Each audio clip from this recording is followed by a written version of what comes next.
안녕하세요. 경영학고 1학년 여러분. 저는 여러분과 국어를 함께 공부하는 경영학고 언박싱 언어 교사 김영민입니다. 지난 시간에는 두음 법칙을 마지막으로 의문의 변동 본문을 공부했는데요. 오늘은 교과서 168페이지에 있는 국어의 단모음 체계와 반모음에 대한 정의, 전체적인 활동 정리, 그리고 그 이후에 국어 힘 키우기까지 공부하도록 할게요. 오늘 공부할 내용을 살펴보기에 앞서서 이 국어의 자음 체계도를 보면서 지난 시간에 배웠던 음운 변동을 몇 가지 확인해 보도록 합시다. 먼저 음절의 끝소리 규칙 기억나나요? 파열음의 된소리와 거센소리, 파찰음, 마찰음에 있는 이 자음들이 음절의 끝에 나타나면 각각 파열음의 예사소리인 기역, 디귿, 비읍으로 교체되어 소리가 난다는 것이었죠. 물론 표 아래의 비음과 유음인 미음, 니은, 이응, 리을은 각각 그 소리가 나겠고요. 그렇죠? 또 비음화의 대표적인 경우도 볼까요? 이 기역 뒤에 오는 미음의 영향을 받아 미음과 같은 비음에 속하는 이응으로 바뀌는 현상이었죠. 국민, 먹물과 같은 경우가 그렇죠. 자, 이 자음 체계도를 보면서 음운 변동 현상을 보여드린 이유는 자음과 관련된 음운 변동 현상은 이렇게 각 자음의 조음 방법과 조음 위치에 아주 밀접한 관련이 있다는 것을 보여주고자 함이에요. 첫 시간에 말씀드렸다시피 이 자음 체계도를 모두 일일이 외우고 있을 수 없을지도 모르겠지만 음운 변동이 이루어지는 까닭에 대해서 이 자음 체계도를 기준으로 공부한다면 여러분이 이해하는 데에 아마 큰 도움을 받을 수 있으리라 생각합니다.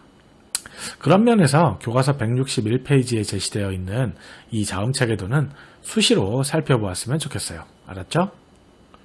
자, 이렇게 자음 체계도도 다시 살펴봤으니 우리 교과서 168페이지에 제시된 우리 국어의 단모음 체계도도 한번 살펴봅시다. 우선 국어의 단모음에 대한 정의는 모음 중에서 소리를 내는 도중에 입술이나 혀가 고정되어 움직이지 않아 소리가 처음과 끝이 같은 모음입니다. 그렇다면 이중 모음은 처음 소리와 끝 소리가 달라지는 모음이라고 할 수 있겠네요. 그렇죠? 여러분의 선배들에 의하면 이 단모음 체계도에 대해서 대체로 중학교 때 이런 자음들을 붙여서 외웠다고들 하더라고요. 여러분도 혹시 그런가요? 이런 방법이야 본인만의 암기 방법을 동원하는 것이 나쁠 것은 없겠지만 단모음 체계에 대한 아무런 이해 없이 단순히 암기만 한다고 해서 과연 크게 도움이 될까요? 네, 당연히 그렇지 않다는 것을 여러분도 잘 알고 있으리라 생각합니다. 아울러 이 모음들이 발음이 될 때 과연 혀의 앞뒤 위치는 어디인지, 입술의 모양은 둥근지 평평한지, 또 입속에서 혀의 높이는 높은지 낮은지를 직접 느껴보면서 발음해 볼 필요가 있다는 것입니다. 자, 여러분이 직접 발음해보고 제가 이야기하는 단모음을 한번 찾아봐 주세요. 입술 모양은 둥글고요. 입속에서의 혀의 높이는 가장 높은 곳에서 발음이 됩니다. 혀의 앞뒤 위치로는 목구멍에 가까운 쪽에서 발음이 되고요. 자, 찾았나요? 네, 바로 우 모음이었어요. 한 가지 더, 전설 모음이면서 원순 모음에 속해 있는 위와 외에 대해서도 하나 짚고 넘어갈게요. 사실 위나 외를 제가 지금 발음한 것과 같이 하면 안 되는 것 알고 있었나요? 자, 앞서 제가 단모음에 대한 정의를 소개했는데요. 분명 입모양과 혀모양도 바뀌지 않고 첫소리와 끝소리가 달라지지 않아야 한다고 했잖아요. 근데 위, 외 라고 발음해 보세요. 아마 여러분 모두 입모양, 혀 모양도 달라지고 처음 소리 낼 때와 소리를 마칠 때에 달라진다는 것을 느낄 거예요. 그렇다면 위와 외는 이중모음이라는 것인데 분명 이 둘은 단모음 체계도에 속해 있으니 분명 그렇게 발음하면 안 된다는 것이죠. 자, 선생님의 대학 때 기억을 더듬어 발음해 볼 테니 한번 들어보세요. 으, 에. 어때요? 매우 어색하죠? 입술을 동그랗게 하면서 에를 발음하는 것이 외이고 마찬가지로 입술을 동그랗게 하면서 이를 발음하는 것이 위인데요. 표준발음법 제4항에서도 이 둘은 이중모음으로 발음하는 것을 허용할 만큼 상당히 어려운 발음입니다. 발음은 이중모음으로 발음하는 것을 허용하지만 위와 외는 분명 단모음이라는 사실 꼭 기억해 주세요. 제가 이렇게 장황하게 이 단모음 체계도 하나만으로 이러한 설명을 하는 이유가 무엇인지 여러분이 다들 이해해 주었으리라 믿습니다. 다음 아래에 있는 반모음 첨가 내용을 한번 볼게요. 아래 두 번째 단락에 있는 반모음 첨가에 대해서는 이미 지난 시간에 배운 내용이기에 반모음에 대한 정의만 정확하게 짚고 넘어가도록 할게요. 반모음이란 혼자서는 음절을 이루지 못하고 반드시 다른 모음에 붙어야 발음될 수 있는 모음을 말한다. 반모음에는 반모음 이와 반모음 오, 반모음 우가 있는데 반모음 이가 결합하여 만들어지는 이중모음에는 야, 여, 요, 유, 예, 예, 의가 있고 반모음 오와 반모음 우가 결합하여 만들어지는 이중모음에는 와, 워, 왜, 왜가 있다. 제일 중요한 부분은 여기겠죠. 혼자서는 음절을 이루지 못하고 반드시 다른 모음과 어울려야 한다. 자, 조금 더 쉽게 보면 이중모음에 사용되는 첫소리 모음이다. 이렇게 정의할 수 있겠죠. 다만 의는 우리가 일반적으로 발음해보면 반모음 이로 시작하지 않고 오히려 이로 끝나는 것에 가깝다고 느낄 수 있어요. 자, 그런데 이보다 중요한 것은 이 의의 발음이 놓이는 상황에 따라 달라질 수 있어서 표준발음법 제5항의 다만 3과 다만 4에서 별도의 규정을 두고 있어요. 다만 3을 먼저 보면 자음을 첫소리로 가지고 있는 음절의 의는 이로 발음한다 라고 되어 있어요. 가령 여기 제시되어 있는 단어인 희망의 경우 억지로 흐이망이라고 발음하는 것이 아니라 희망이라고 발음하는 것이 오히려 원칙이라는 것이죠. 또 아래에 있는 다만 4를 보면 단어의 첫 음절 이외의 의는 이로 발음해도 되고 조사 의는 에로 발음해도 된다고 했네요. 그렇다면 원칙은 모두 의로 발음해야 하지만 발음하기가 무척 어려우므로 인정해준다라는 의미예요. 가령 여기에 있는 강의의를 보면 강의의라고 읽는 것이 원칙이지만 강의에로 읽는 것도 허용한다는 것입니다. 알겠죠? 마지막으로 다만4 규정을 다른 식으로 보면 단어의 첫 음절로 쓰이는 의는 모두 정확히 의로 발음해 주어야 합니다. 가령 의사는 의사로 읽어야지 의사나 이사로 읽어서는 안 된다는 것입니다. 우리말을 바라보는 한국인인 우리도 이렇게 어려울진데 외국인들이 바라보는 한국어의 문법은 과연 얼마나 어렵게 느껴질까? 라고 생각한 적도 있었는데요. 그때마다 우리가 외국어의 문법을 배우며 흥미를 갖느냐, 그렇지 않느냐에 따라 학습의 성과와 만족도가 달라지듯이 아마 외국인들도 그렇게 느끼지 않을까 생각해요. 그러니 우리는 우리말의 이러한 문법 공부에 대해서 즐거운 일, 행복한 일이라고 생각한다면 분명 거기에서 오는 성과에 대한 만족도는 나날이 높아지리라 확신합니다. 알겠죠? 자, 이제 활동 정리 해보겠습니다. 자, 가장 먼저 의문 변동의 개념이 보이네요. 어떤 형태소의 의문이 조건에 따라 다른 의문으로 바뀌는 현상이고, 대체로 발음을 쉽고 편리하게 하거나 표현을 명료하게 하기 위해서 일어나죠. 다음으로는 의문 변동의 종류가 제시되어 있네요. 첫 번째는 비음화죠. 받침 기역, 디귿, 비읍이 비음인 니은과 미음을 만나 각각 이응, 니은, 미음으로 바뀌는 현상. 또 받침 미음, 이응이나 기역, 비읍 뒤에 연결되는 유음인 리을이 비음인 니은으로 바뀌는 현상입니다. 용례로 나온 단어들도 꼼꼼히 읽어보고 판단해 보도록 합시다. 다음 두 번째는 유음화죠. 비음인 니은이 유음인 리을의 앞이나 뒤에 오면 리을로 바뀌어 발음하는 현상이고, 달림이 달림으로 읽히는 것은 앞에 있는 리을이 뒤의 니은에 영향을 줬으니 순행동하죠. 그렇다면 신라는요? 역행동화입니다. 함께 기억해 주시기 바랍니다. 세 번째는 국외음악은요. 실질 형태소의 끝자음인 디귿, 티읕이, 자, 이 부분이 중요했죠. 형식 형태소. 실질 형태소가 오면 이 국외음악은 일어나지 않죠. 형식 형태소의 첫 모음 이나 반모음이 앞에서 경국외음인 지읒, 치읓으로 바뀌어 발음되는 현상이었어요. 해돋이, 피붙이, 또 뭐가 있을까요?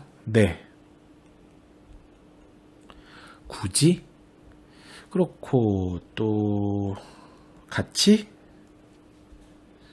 얘네들도 그렇군요. 다음 보죠. 된소리대기와 두음법칙이 보입니다.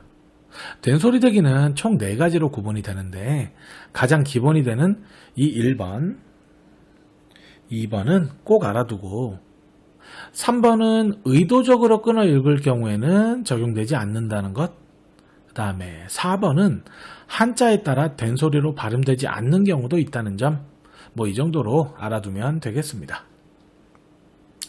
두음법칙은 주로 한자어에서 일어나는 현상으로 음운 변동의 범주인 교체, 축약, 탈락, 첨가로 설명하기가 모호한 것이라고 했었죠.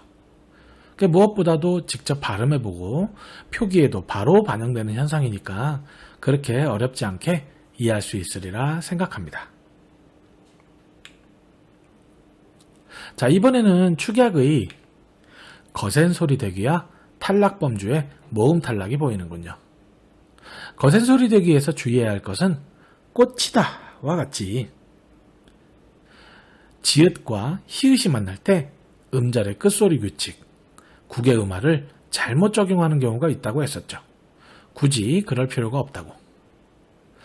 모두 기억하고 있죠? 모음 탈락은 동일 모음 탈락과 의탈락이 있었습니다.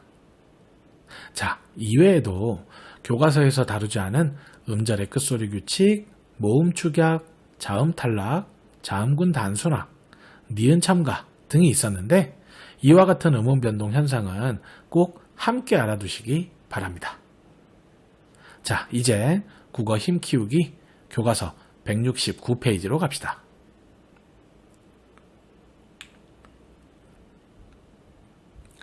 음운 변동이 일어나는 원리를 이해하고 올바른 발음과 표기를 알아보자.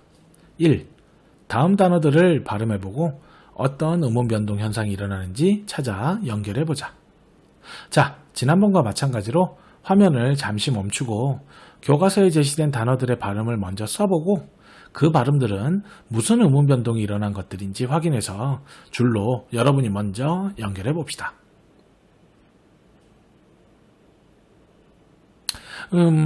작년, 역도, 한라산, 노인, 생각하다, 여다지, 써까지. 자, 다 올바른 발음을 다 적어봤나요? 그렇다면 각각의 음운 변동 현상은 어떻게 연결해야 할까요?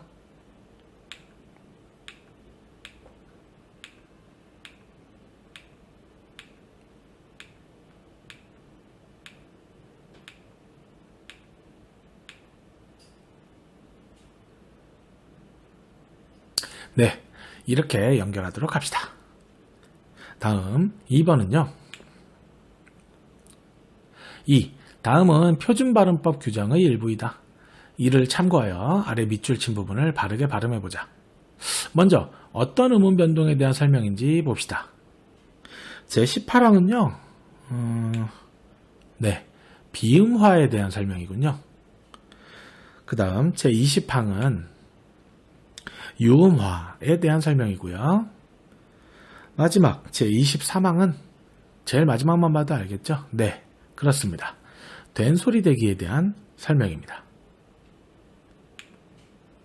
세 단어가 제시되어 있군요. 맞는다, 물난리, 값지게. 자, 올바른 발음은요? 예, 이렇게 맞는다, 물난리, 값지게 이렇게 발음이 될 것이고요. 각각에 일어난 음운 변동도 자세히 알아봅시다. 먼저 맞는다에는 먼저 지읒이 음절 끝에 올 수 없으니 음절의 끝소리 규칙을 적용하여 디귿이 와야겠죠. 그리고 이 디귿이 바로 뒤음절의 첫 소리인 니은의 영향을 받아 비음, 니은으로 바뀌는 현상. 네, 비음화도 일어나야 합니다. 됐나요? 두 번째, 물난리. 이 경우에는 먼저 물의 받침 리을로 인해 뒤의 난, 여기의 니은이 리을로 바뀌는 순행적 유음화가 먼저 일어나고요. 마지막 음절 리의 첫 소리 리을로 인해 바로 앞 음절 니은이 리을로 바뀌는 역행적 유음화가 다시 일어나서 유음화가 총 2번 일어나는군요. 마지막 값지게의 경우에는 음절 끝에 2개의 음운이 올 수 없다는 자음군 단순화가 일어나서 시옷이 먼저 없어지고요. 갑의 비읍이 뒤에 있는 지읒에 영향을 줘서 된소리 대기가 일어나야겠군요. 자, 이 세 단어에서 볼 수 있듯이 우리말 단어에는 음운 변동이 한 번만 일어나는 것도 많지만 2번 이상 일어나는 단어도 많기 때문에 발음을 정확히 하고 각 발음에 나타나는 음운 변동이 무엇인지 꼼꼼히 확인해 보면서 정리할 필요가 있다는 것 다시 한번 강조할게요. 자, 이제 교과서 170페이지로 가봅시다. 3. 밑줄 친 단어들을 올바르게 고쳐 써보고 그 단어들의 어떤 음운 변동 현상이 반영된 것인지 알아보자. 분리배출, 어떻게, 굳이, 꺼야. 이 4가지의 밑줄이 그어져 있네요. 자, 먼저 올바르게 표기해 봅시다. 분리배출, 어떻게, 굳이, 거야. 공교롭게도 모두 표기에는 반영하지 않아야 할 음운 변동 현상이 일어난 단어들이군요. 그렇다면 각각의 단어에는 어떤 음운 변동 현상이 일어났을까요?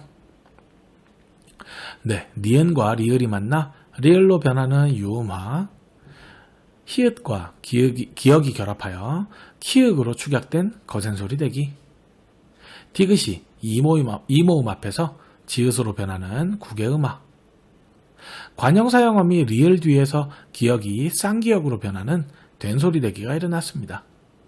특히 이 마지막 거야.